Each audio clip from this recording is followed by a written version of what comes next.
So Owl flew out over the flood, and he soon spotted two tiny objects below him. One was little Piglet caught in the whirlpool, and the other was Pooh trying to get the last bit of honey from the pot.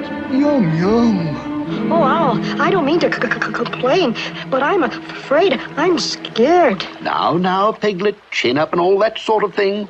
A rescue is being thought of. Be brave, little Piglet.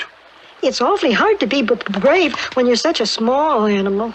Then to divert your small mind from your unfortunate predicament, I shall tell you an amusing anecdote.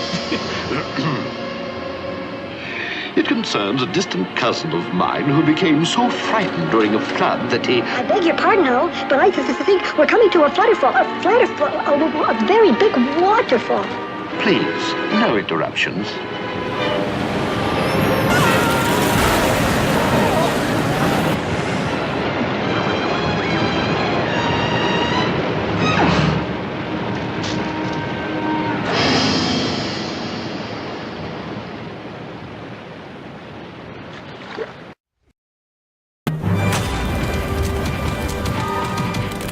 Kids, how was your first day back?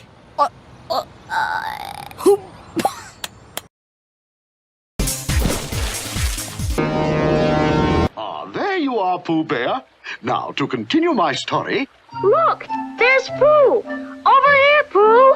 Oh, hello, Christopher Robin. Pooh, thank goodness you're safe. Have you seen Piglet? Excuse me, I have.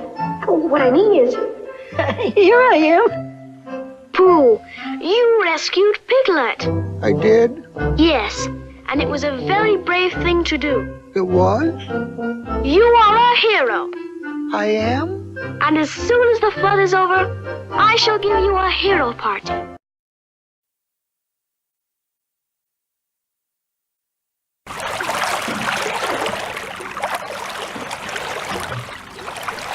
We should get back now.